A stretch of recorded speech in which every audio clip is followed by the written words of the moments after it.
The cell was cold, damp, and smelled of rust and loneliness.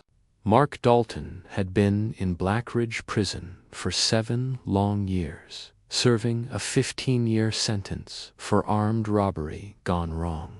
Every night he counted the cracks in the ceiling, whispering his wife's name, Clara, like a prayer.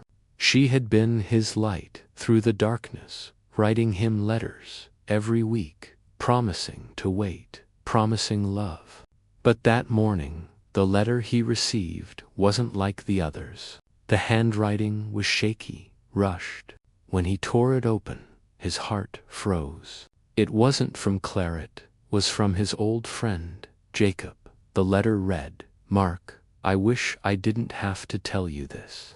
Clara's been seeing someone. It's been going on for months. Everyone in town knows. I thought you deserved the truth." Mark's hands trembled. The paper slipped from his grip and fluttered to the floor like a fallen leaf. His chest tightened, breath quickened. The guards walked by, laughing about something meaningless. But to Mark, the world had stopped. Every memory he had of her, every smile, every kiss, every promise burned away in that moment. He punched the wall until his knuckles bled. The cellmate across from him shouted, "What the hell's wrong with you, Dalton?" But Mark didn't he answer. He couldn't. His mind spiraled, consumed by images of Clara with another man. Who was he? When did it start? Did she ever really love him? For days, Mark didn't eat. He replayed the letter in his head until it was carved into his soul. The rage built quietly, dangerously, and then, one night, he heard 2 guards whispering outside his cell, talking about the upcoming construction on the east wall. That meant fewer guards, weaker security. That's when the thought first hit him. He could escape. It started as a whisper of insanity, but soon became an obsession. He studied guard patterns, memorized shift changes, and started talking to a smuggler in the laundry room who could get him what he needed: a makeshift key, a small blade, even a map of the drainage tunnels. 1 week later, Mark stared at the moon through the tiny cell window. "Clara," he muttered, his voice low and broken. "You betrayed me, but I'll see you soon." As the sirens wailed in the distance that night, Mark wasn't in his cell anymore. The broken bars told the story of his rage. He was gone, crawling through mud and blood toward the only thing that mattered now: revenge. The storm raged like an untamed beast the night Mark Dalton made his escape from Blackridge Prison. The sky cracked open with thunder as rain hammered down on the concrete walls, drowning out every sound that could betray him. For weeks he had watched and waited, memorizing every guard's movement, every blind spot in the cameras, every second when the shadows were deep enough to hide his sins. His mind had turned the plan into scripture. He knew it word for word, and tonight he would finally live it. The first step was the laundry room, where he slipped out unnoticed in a stolen maintenance uniform. His heart beat fast but steady, like a soldier before battle.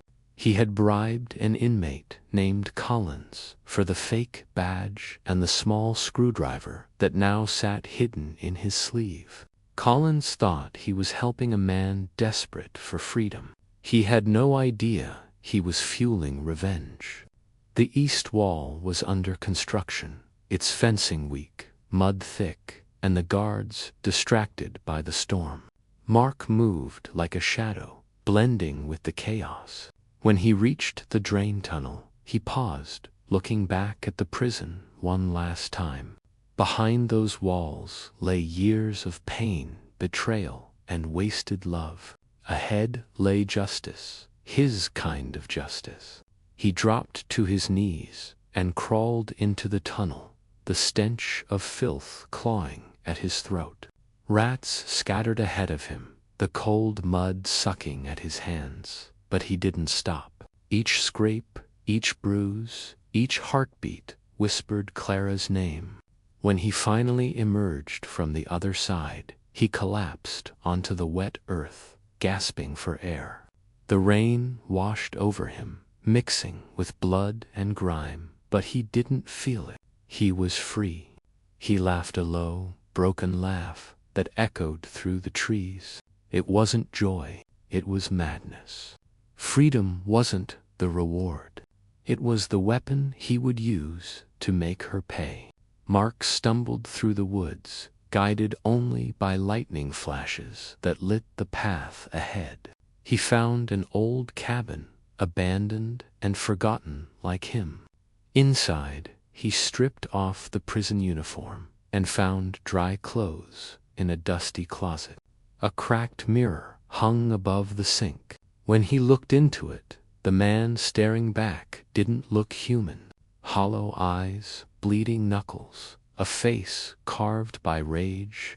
"You did this, Clara," he whispered, running a trembling hand through his wet hair. "You broke me." His reflection didn't blink. He wrapped his wounded hand with a torn towel and searched the drawers until he found car keys, rusted but functional. Outside, an old pickup truck waited like fate itself. He sat in the driver's seat, gripping the steering wheel so hard his knuckles turned white. For a moment, he closed his eyes and pictured Hertha way she used to smile when she kissed him goodbye. The way her voice trembled when she promised to wait. Lies, all of it. He started the engine, and the roar of the truck merged with the thunder. As he drove down the lonely forest road, rain slashing the windshield, his mind repeated one thought over and over, like a heartbeat. She chose him over me. She faced me tonight. Somewhere beyond the dark horizon, Clara had no idea that her past was racing toward her. Drenched in rain, driven by vengeance, and unstoppable as the storm itself. By the time Mark Dalton reached the outskirts of town, dawn had started to bleed across the sky, painting the horizon in shades of ash and silver. The rain had eased, leaving behind a thin fog that curled like smoke around the tires of the old pickup truck he had stolen. Every turn of the wheel brought him closer to the place he had once called home, though now it felt like enemy territory. The familiar streets looked foreign to him, poisoned by memories of betrayal. He parked a few blocks away from Maple Drive, his pulse hammering in his throat as he stared at the dim outline of the house he had built with Clara. The white fence, once a symbol of love and stability, now looked like a cage waiting to close in on him again. He watched from the shadows as lights flickered on inside. There she was, Clara, moving across the kitchen in her robe, pouring coffee, her movements calm, normal, undeserved. Mark's jaw tightened. How could life be so peaceful for her while he had rotted behind bars? His hands clenched around the steering wheel until his nails dug into the leather. Then another figure appeared in the doorway, a man, tall and broad-shouldered, wearing nothing but a t-shirt and boxers. The sight was a knife twisting in his gut. Rage flooded him so fast it nearly blinded him. He could feel his chest rise and fall with the fury that had been festering for months. He wanted to storm in right then, to tear the world apart until she felt what he had felt. But something in him, something cold and calculating, held him back. Not yet, not like this. He needed to make her see him, to fear him, to understand what she had done. He stepped out of the truck and walked to the edge of the driveway, the mud sucking at his boots. He stood there for a long time, hidden by the morning mist, staring through the window as the two of them laughed together over breakfast. His heart screamed, but his mind stayed silent, focused. He needed a plan. He walked around the house, careful not to make a sound, his eyes scanning for every entry point. The back door still had the same weak latch he had promised to fix years ago, but never did. Fitting, he muttered under his breath. He tried the handle. It moved slightly, but stayed locked. He smiled faintly. Tomorrow night, maybe. He couldn't risk it now. Daylight was rising fast, and the town wasn't as forgiving as the dark. Mark returned to the truck, his clothes soaked again from the damp air, his hands shaking from the restraint it took to walk away. As he drove off, he caught one last glimpse of her through the window, tucking her hair behind her ear as she kissed the man goodbye. It was a simple, loving gesture, one she used to do for him. It shattered something inside. He drove aimlessly for hours, replaying the image over and over until the lines between memory and madness blurred. Eventually, he pulled over near a motel on the edge of town. He paid in cash, using a fake name he'd rehearsed in prison, and checked into a small room that smelled of mold and cheap whiskey. As he sat on the bed, staring at the cracked ceiling, a dark calm washed over him. "Tomorrow," he whispered, his voice low and certain. "Tomorrow you'll know what it feels like to lose everything." The storm outside had passed, but inside Mark Dalton, it was only beginning.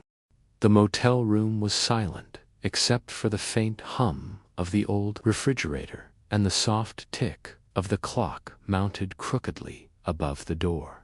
Mark Dalton sat on the edge of the bed, still wearing the same clothes from the night before, his mind spiraling through thoughts that twisted tighter with every passing second. Sleep had eluded him completely. Every time he closed his eyes, he saw Clara's face illuminated by that morning light, her soft smile aimed at another man, and it made his blood boil until his heart thudded painfully against his ribs. He reached for the small notepad he had stolen from the motel's front desk and began to write. Not words of reflection, but a plankled, deliberate, methodical. He listed everything he needed: a weapon, gloves, new clothes, and a way to disappear afterward. He drew the layout of the house from memory, every room, every door, every window he had once painted himself. It felt almost poetic, his life's work becoming the stage for its own destruction. As he stared at his sketch, his mind drifted back to the man he had seen with her. He didn't know his name yet, but he would. He had connections, people he could call in favors, from men who owed him from his old days before prison. They lived in the city's underbelly, where questions were answered for the right price. Mark used the motel phone, dialing a number he hadn't called in 7 years. "Vince," he said, when the voice on the other end answered, half surprised, half terrified. "I need information, fast." Vince was a small-time criminal who once worked with him during his robbery days. After a pause, Vince replied cautiously, "You shouldn't even be out, Dalton. You know they're looking for you, right?" Mark ignored it. "Clara Dalton, Maple Drive. Find out who's with her. I'll make it worth your time." The line went quiet, then a slow exhale. "You always did have a temper, Mark. Give me a few hours." Mark hung up, his pulse steady now. The calm before the storm. He showered, shaved the stubble from his jaw, and dressed in clean clothes bought from a thrift store down the street. He needed to blend in, not stand out. At a diner nearby, he ate his first proper meal in years, sitting by the window with his back to the wall, eyes scanning every person who walked past. It was strange, almost surreal, being part of the world again after so long, seeing people laugh, eat, live while he sat there plotting death. When Vince called back that afternoon, his voice carried both fear and curiosity. Her new boyfriend's name is Ryan Hayes, works at a car dealership downtown, been with her for nearly a year. She tells people her husband died in prison. The words hit Mark like a sledgehammer. Died in prison. So that's how she explained his absence, erased his existence, buried him alive while she played house with someone else. Appreciate it, Mark said coldly, and hung up. He didn't need to hear more. That evening, as the sun dipped low behind the hills, Mark drove back toward Maple Drive. He parked down the street again, the house bathed in orange twilight. He watched her through the window, cooking dinner, humming softly, unaware that her past was sitting just beyond the glass, watching. His hand rested on the glove compartment, where a newly purchased knife glinted under the fading light. He traced his fingers along the blade, whispering, "You lied. Now it's my turn." Outside, the world grew darker, and inside the car, Mark Dalton's plan for revenge finally came to life. Night fell like a curtain over Maple Drive, swallowing the quiet suburban street in stillness, while Mark Dalton's heartbeat echoed louder than the ticking clock on the dashboard. He had been sitting in the truck for nearly 3 hours, watching Clara's house from the shadows, waiting for the lights to go out. Every flicker from her window made his pulse tighten. Every silhouette reminded him of what had been stolen from him: his life, his marriage, his dignity. He had rehearsed this moment in his head so many times that it felt like déjà vu. He knew where she kept the spare key under the potted plant, how the back door latch could be nudged open with the flat edge of a knife, and how the floorboard near the kitchen creaked if stepped on too hard. He waited until the clock struck midnight, then stepped out of the truck, pulling his hood over his face as he moved silently through the fog. The air smelled of wet leaves and regret. He reached the back door, crouched, and lifted the pot with trembling hands. The key was still there. She had never changed it, not once in 7 years. "You never expected I'd come home, did you?" he muttered. Sliding the key into the lock, he pushed the door open just enough to slip inside. The house hit him with a wave of nostalgia and pain. The scent of lavender candles, the faint hum of the refrigerator, the same framed photo of their wedding still hanging in the hallway. It was as if time had stopped inside, trapping memories like ghosts. He took a slow step forward, every muscle tense, listening for any sound. The floor creaked beneath him, and he froze. From upstairs, a soft laugh drifted through the silence. Clara's voice. Then another, deeper one followed. Ryan, the rage he had buried for hours, erupted in his chest like fire. He gripped the knife in his jacket pocket until his knuckles turned white. He crept up the stairs, one step at a time, the shadows swallowing him whole. Outside the bedroom door, he could hear them talking, their voices low, intimate, familiar. "I can't believe it's been a year," Ryan said. "You've made me happier than I've ever been." Clara's reply came with a soft chuckle. "I'm glad I found you, Ryan, after what happened with Mark. I thought I'd never trust anyone again." Mark's vision blurred. "After what happened with Mark." The words played over and over in his head until all logic evaporated. He pressed his ear to the door and heard the creak of the bed. That was all it took. His body moved before his mind could stop it. He kicked the door open, the sound exploding through the house like a gunshot. Clara screamed, and Ryan jumped from the bed, eyes wide with shock. For a moment, no one spoke, only the sound of rain against the window filled the silence. "Mark." Clara's voice trembled, barely a whisper. "You're dead." He took a step forward, soaked from the storm, eyes burning with hate. "You should have left me that way." Ryan moved to shield her, his hands raised in panic. "Hey, man, let's talk about this." But Mark lunged, shoving him back. The knife flashed in the dim light as Ryan stumbled. Clara screamed again, grabbing Mark's arm, trying to pull him away. "Please, don't do this," she cried, tears streaming down her face.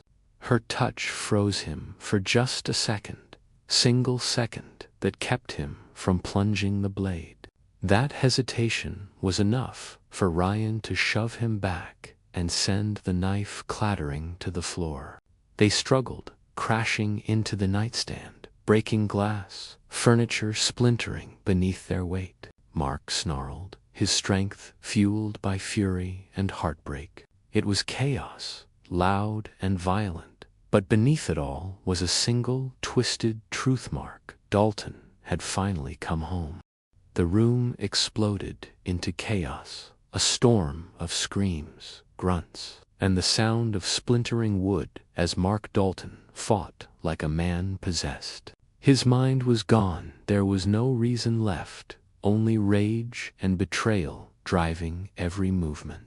Ryan grabbed his wrist, trying to push him away, but Mark's strength was fueled by 7 years of pain and humiliation.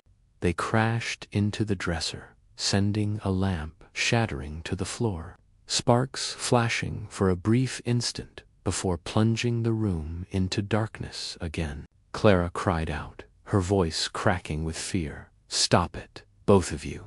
But the men were beyond words now, locked in a violent dance of vengeance and desperation. Ryan threw a punch that grazed Mark's cheek, splitting the skin open, but Mark barely flinched. He grabbed Ryan by the collar and slammed him against the wall so hard that the picture frames fell around them. In the dim light, Ryan's face twisted in terror as Mark hissed through his teeth, "You took everything from me." Ryan gasped, "You did that yourself," before shoving him back, catching Mark off guard. The knife still lay on the carpet, glinting faintly in the flickering shadows, forgotten for a heartbeat as they wrestled across the room. Clara darted forward, trying to pull them apart, her hands shaking as she screamed Mark's name, but he didn't even hear her. The years in prison had stripped away his humanity, left him with nothing but raw survival instincts. He swung wildly, his fist connecting with Ryan's jaw, sending him sprawling. In that moment, Mark saw the knife again, just inches away. He dove for it, snatching it from the floor. Ryan tried to rise, blood dripping from his nose, but Mark lunged forward and drove the blade downward. The sound was sickening, a wet, heavy thud, followed by a choked gasp. Ryan's eyes widened in shock, then glazed over as he collapsed, motionless, his body hitting the floor with a dull thump.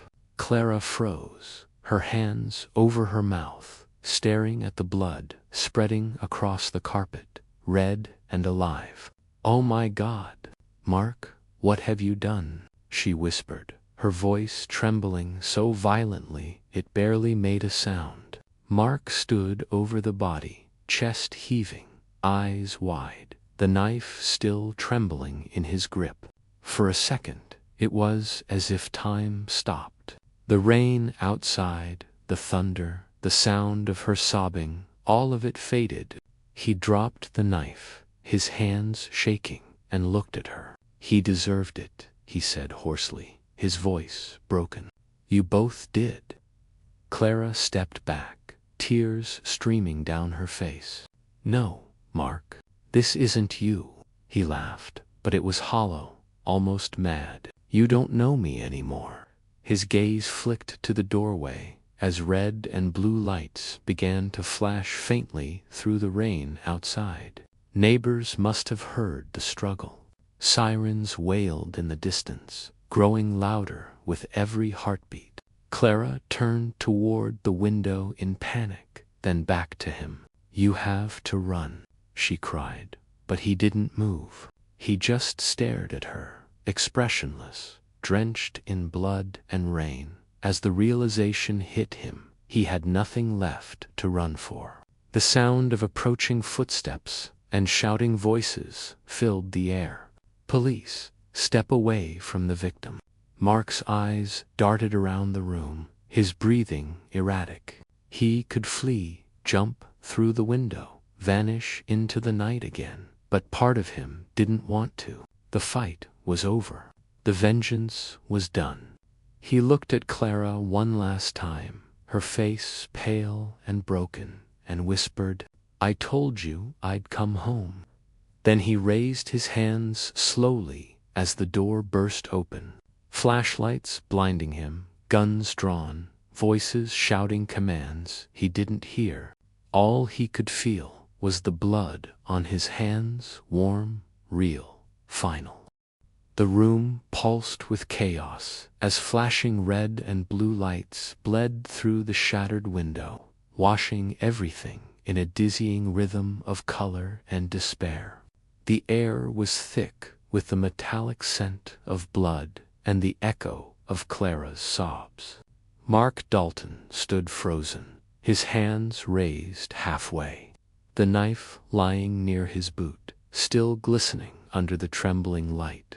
The front door burst open, and 4 officers stormed in with guns drawn, their voices cutting through the thunder. Freeze, don't move, they shouted, but Mark didn't flinch. He barely even breathed. He stared blankly at the body on the Florian's body end, then at Clara, who had sunk to her knees, her hands shaking as she tried to stifle the sobs spilling from her throat.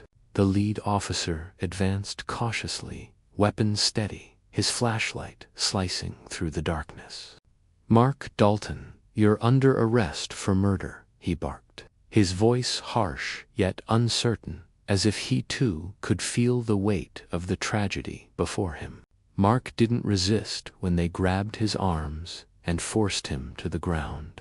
The cold floor pressed against his cheek as the cuffs clicked around his wrists, but he didn't fight. He felt oddly calm, detached, almost relieved. The struggle was over. The rage that had consumed him for so long had burned itself out, leaving only emptiness. You don't understand, Clara cried, her voice desperate as the officers pulled Mark to his feet. He wasn't always like this. Please, he was sick, he needed help. But her words were lost in the noise as more police swarmed the house, photographing the scene, collecting evidence, marking every drop of blood that had spilled across the carpet. One officer read Mark his rights, but the words blurred together like static.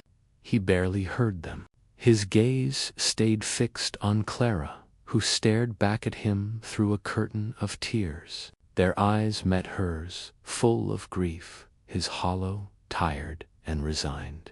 For a fleeting moment, he almost reached out, but the chains around his wrists clinked, reminding him of the life he had chosen. They led him out into the rain, his bare feet slipping on the wet pavement as thunder rolled overhead. The neighbors stood outside in their robes, whispering, their faces pale and curious. That's him, the escaped convict, one of them murmured. He killed that man in cold blood. Mark didn't look at them. He didn't look.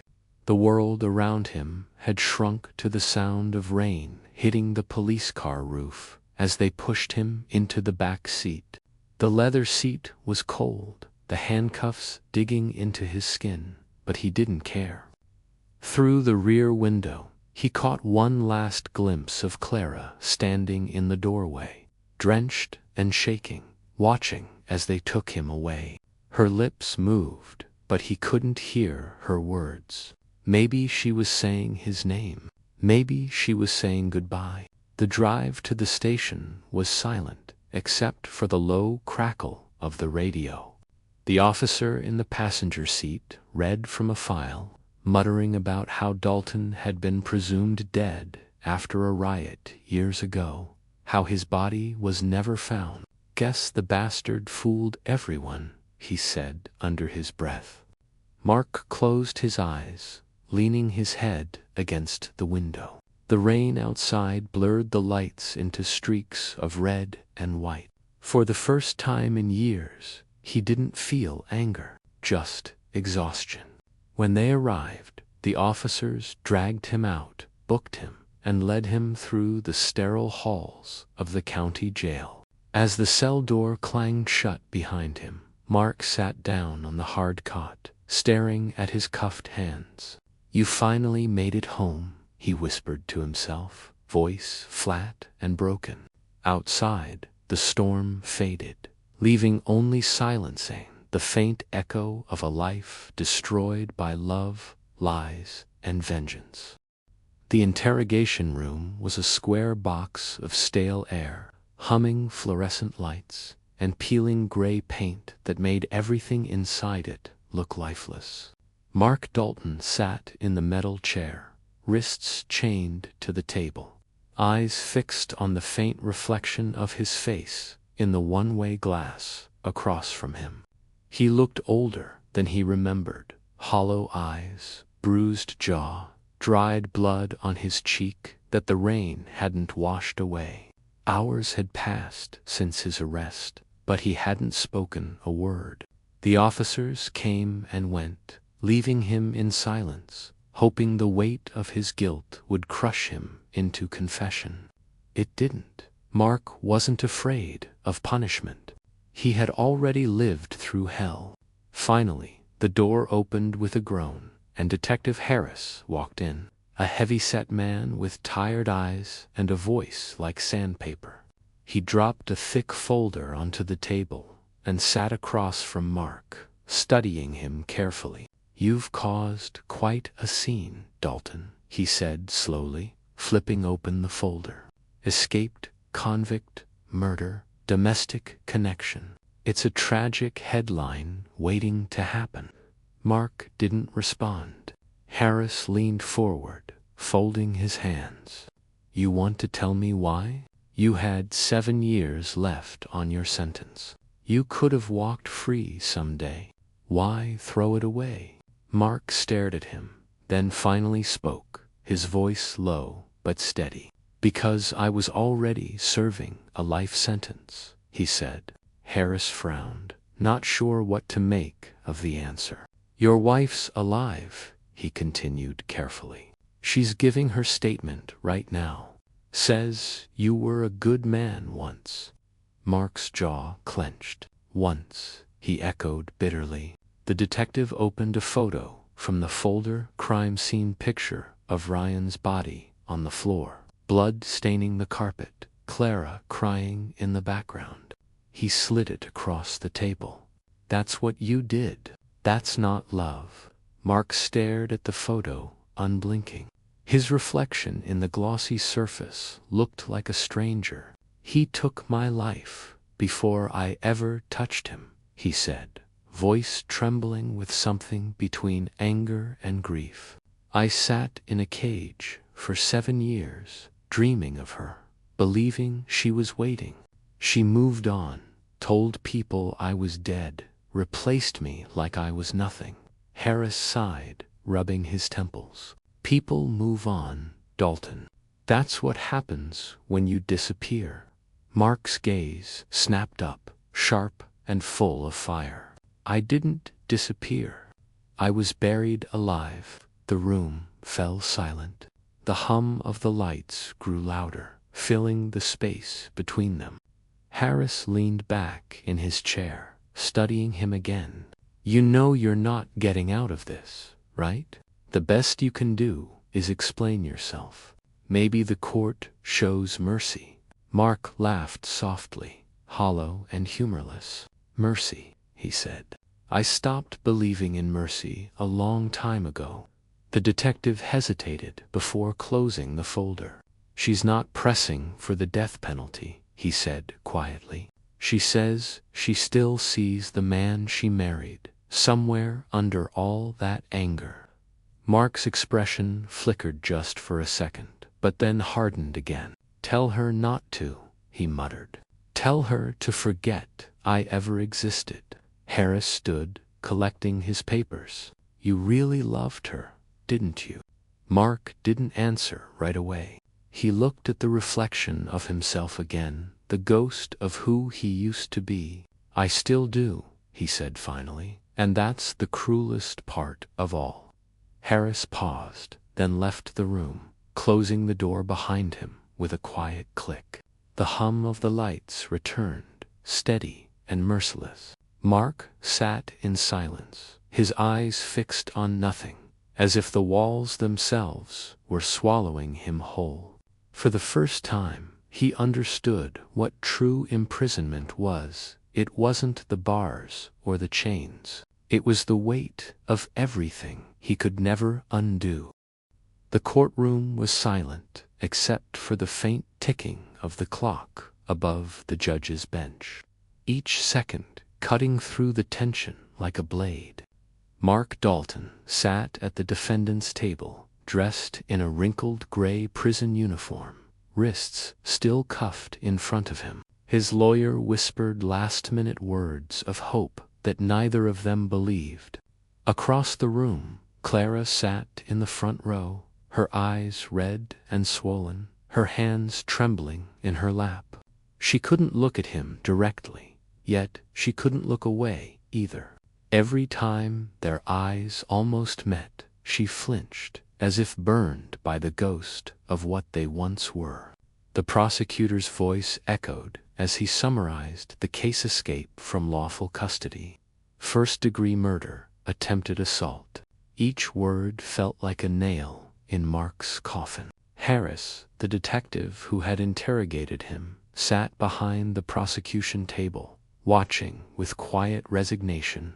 He had seen monsters in his career, but Mark didn't fit that mold. He was something far more tragic, a man who let love rot into vengeance. When the judge finally entered, the entire courtroom rose, and Mark felt the weight of the world pressing down on him. The judge's eyes were cold, analytical, untouched by the emotion suffocating the room. "Mr. Dalton," he began, voice firm but steady, "you stand before this court charged with escape from custody and the murder of Ryan Keller. The jury has reached a unanimous verdict." Mark exhaled slowly, his eyes fixed on the polished wood of the table before him. "Guilty on all counts." The words landed like thunder. Clara covered her mouth as tears streamed down her face, her sobs muffled but piercing in the silence that followed. Mark didn't flinch. He didn't cry. He only nodded slightly, as if acknowledging what he had known all along. The judge continued, "You are hereby sentenced to life imprisonment without the possibility of parole." Life imprisonment, two words that meant nothing and everything all at once. The gavel struck, sharp and final. The courtroom buzzed with whispers, flashes from the press cameras lighting up Mark's face like lightning in a storm. He turned his head slowly toward Clara. Their eyes finally met, and for a brief, haunting moment, the world around them disappeared. She mouthed something, he couldn't hear it, but he knew what it was. "I'm sorry." He almost smiled, not out of forgiveness, but because he knew she meant it. The guards stepped forward, pulling him to his feet, their grip firm but not cruel. As they led him toward the door, his lawyer murmured, "We can appeal." Mark shook his head faintly. "No," he said softly, "it's over." The heavy doors swung open, and he stepped into the corridor lined with officers and reporters. Questions were shouted, cameras flashed, but he heard nothing. His mind was somewhere else, in the echoes of laughter from years ago, in the warmth of a home that no longer existed. As he was escorted toward the waiting van, he caught a glimpse of the gray sky through a narrow window. It looked like the same sky that had poured rain over him the night he escaped, but now it was empty, drained of purpose. He realized then that his freedom had never been stolen by bars or walls. It had been taken by the choices he made in the name of love. When the doors shut behind him, sealing him away once more, the world outside moved on without him. For everyone else, it was the end of a case. For Mark, it was just another beginning of a lifetime spent remembering the woman who destroyed him, and the man he had become to destroy her. The cell was silent except for the faint dripping of water from a rusted pipe and the scratching of a pen against paper. Mark Dalton sat on his narrow cot, the dim light from the corridor casting a thin yellow line across his face as he wrote. Months had passed since the trial, months that had stretched like years inside the gray walls of Blackridge Prison. The same place he had once escaped from. Irony, he thought bitterly. The same walls he had broken through now held him tighter than ever. His cellmate slept on the other side, snoring softly, but Mark barely noticed. He was lost in his writing, every word spilling out like a confession, though no priest would ever read it. The letter was addressed to Clara. He had started and torn it up at least 10 times before, each attempt either too angry or too broken. This time, he didn't stop to think. He just wrote what was left inside him. "Clara, I've tried to hate you," the letter began, "but hate is just love that's gone rotten, and there's still too much of you in me for it to die. I thought revenge would make me whole again, but all it did was show me how empty I've become. I killed him thinking I'd finally be free, but I only built another prison, one no escape plan can break." His hand trembled, the ink smudging slightly where a drop of water, or maybe a tear, had fallen. He continued, "When I saw you in court, I didn't see betrayal. I saw fear. I saw regret. And for the first time, I realized you were human too. Maybe you found comfort in someone else, because I was already gone, long before the prison took me. Maybe we both stopped being us the day they locked the door." Mark leaned back, closing his eyes for a moment, listening to the distant echoes of other prisoners shouting down the hall. Somewhere, someone was laughing, another crying. The sounds blended into a hollow symphony of men who had lost everything. He resumed writing. "Don't visit me. Don't write back. Live your life, Clara. That's all the punishment I need to know you still can. As for me, I'll keep dreaming of the days before everything broke. I'll remember the smell of your hair after the rain, the way you used to hum when you cooked breakfast, the way you said my name when you still meant it." The pen slowed as he wrote the final lines. "I escaped once to kill for love. Maybe someday I'll find a way to escape again, to forgive for love. Until then, I'll serve my sentence. Not to the court, not to the law, but to the memory of us." He signed his name at the bottom, folded the letter neatly, and placed it inside an envelope that smelled faintly of ink and regret. When the morning came, he handed it to a guard he trusted and asked him to mail it. The guard nodded silently, eyes heavy with understanding. That night, Mark sat by the tiny window of his cell, staring at the moonlight filtering through the bars. For the first time in years, he didn't feel the need to run. He felt still, at peace, maybe, or something close to it. He whispered into the darkness, "Goodbye, Clara." And as the words left his lips, the weight on his chest finally loosened. Outside, the moon hung high over Blackridge Prison, pale and distant, watching silently over a man who had finally stopped fighting his fate.